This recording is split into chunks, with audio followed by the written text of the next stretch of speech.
We want to bring another guest. It's another aspect, if you want, of security. Not quite what you might think of in those terms, but I'm referring to my guest, Mr. Adamu Garba II. Adamu Garba II is APC Chieftain. Good morning, Mr. Garba. Yeah, good morning, Nikoli. How are you? Very well, thank you. Good, glad you could make time for us. Now, we wanted to hear from you. You're an APC chieftain. The APC convention will be holding in, the end of February, around the 26th. However, you, as a chieftain, have said that that's a dicey move. I'm putting in my word now. You think that's a dicey move because you think that it could be so bad that there might be an implosion within APC if indeed the convention goes on the 26th, I beg your pardon. How did you mean? Could you clarify, could you sort of expatiate a bit on that? Yes, my concern is that looking at APC currently and the situation that we have, going into this convention as a divided party, to the best of my knowledge, could even be a trap for the destruction of the party. Because we have so many challenges if you look at the structure of the party. We have issues between legislators and their governors. We have issues between existing governors and the previous governors across states. We have parallel state chairmen in different locations. We also have regional interests. We have different camps, like we have ANPP, ACN, CPC, ABBA, New PDP, all defaulting to their zones. We have several contenders for the office of the presidency. All of them are strong. All of them are backing a certain candidate that have to do with either regional interests or somewhat. We have a whole lot of confusion. Yet if you look at the whole challenges collectively together, you will see that almost all these parties that have agreed based on grandstanding and borders that they have erected between themselves, they agreed with the fact that the current caretaker extraordinary convention planning committee under the leadership of my Malabuni, His Excellency, have done great jobs so far, because we have brought in 3 governors into the APC. We have so far sustained certain level of stability. We have so far sustained level of progress and development. The party have registered over 41 million members. So the party is becoming very strong. So why the rush into convention? If we still have these worrying issues where we have legislation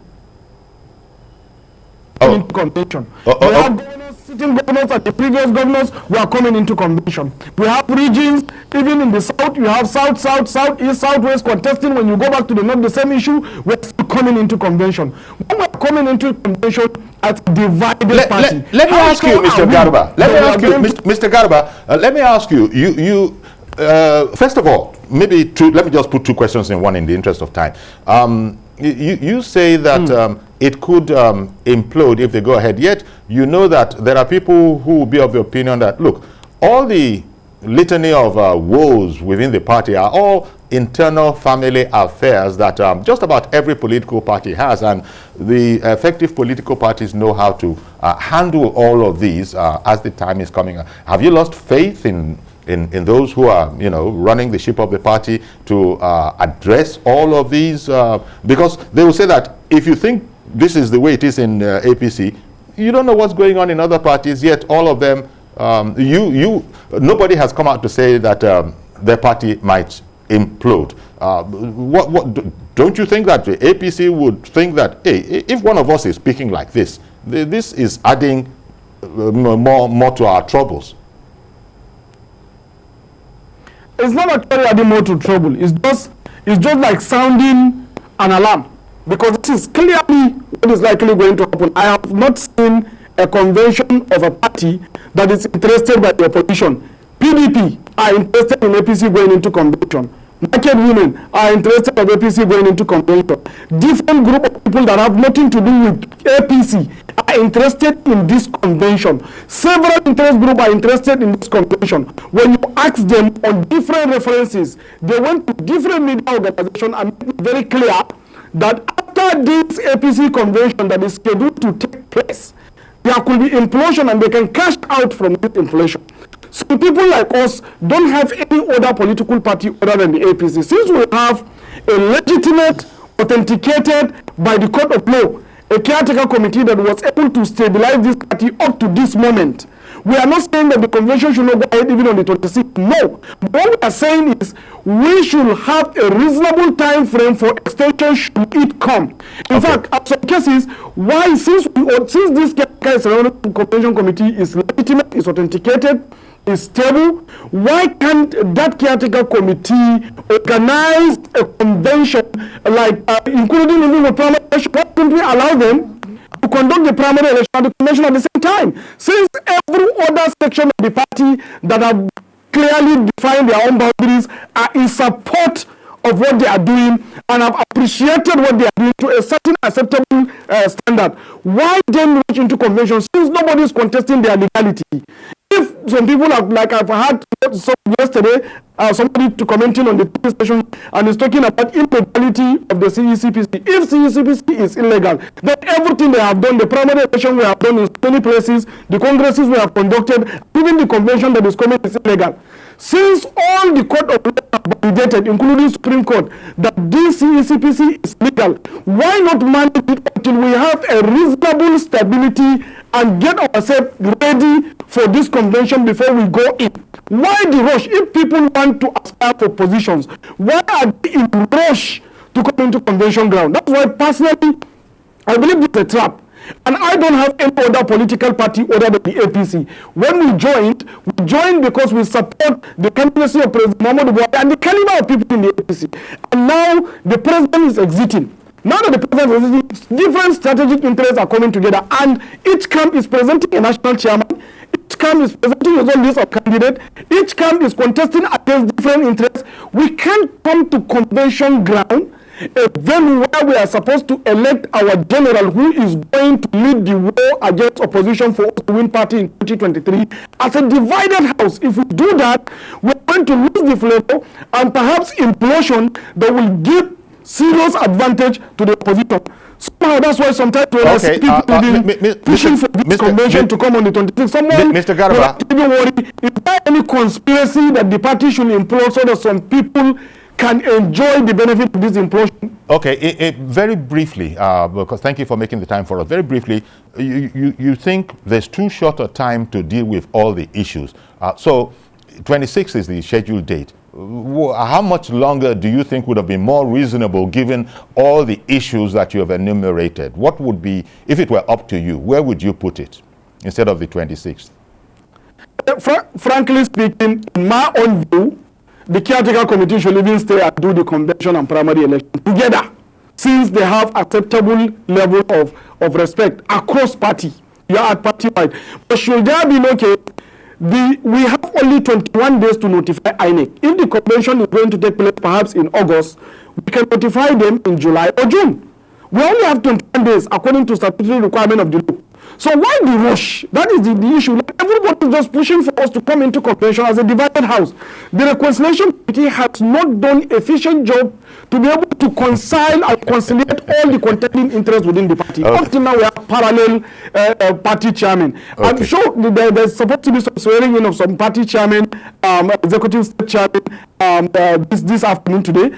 But I'm not sure all the states are going to be sworn in because of parallel interest in some other states. We can't come to convention ground as a divided party. That's actually my stand on this issue. And I want to thank you very much for sharing it with us, this morning. Mr. Adamu Garba II, APC Chieftain. Your party members have heard you. Your party as a body has heard all of this. And we'll keep our ears to the ground. Once more, I want to thank you for coming on to our program this morning. Okay, so that's Mr. Adamu Garba II there. By the way, is there a security implication to all of this? Because he's just trying to bring me into politics by force. Because he said the party could implode. We can't have that. Why would the ruling party implode? I think what he is saying is not too far from what the president said not too long ago, that if APC did not put its house in order, PDP may be seen winning the presidential election.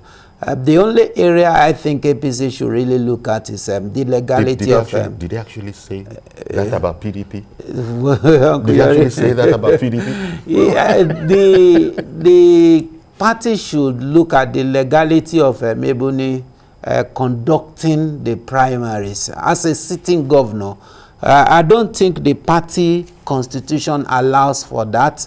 And even the Supreme Court judgment he is talking about, you know, it was a major test when it came to the Ondo State election between the sitting governor and the PDP contender. When they went to Supreme Court, it became an issue.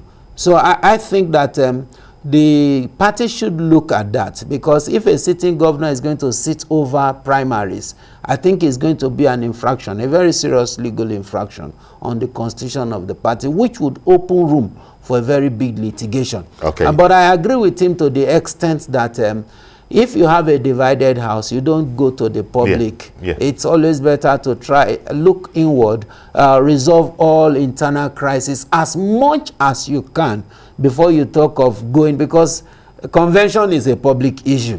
You don't come to convention. You can now begin to see people throwing stones, throwing chairs. That is the security implication you are talking about now. Okay. You now begin to see a lot of breach. And in politics, you are not too sure of who is going to come with arms or ammunition. It depends. You know, it's a game of power. So and at times it could also lead to death, maiming, and loss of property and lives. So maybe the government the party want to look at that very well, not to be too sure that they have security and other stuff like that. Well, thank you very much. So I guess we'll leave that there, waiting on developments as APC appears to be continue its planning towards the 26th.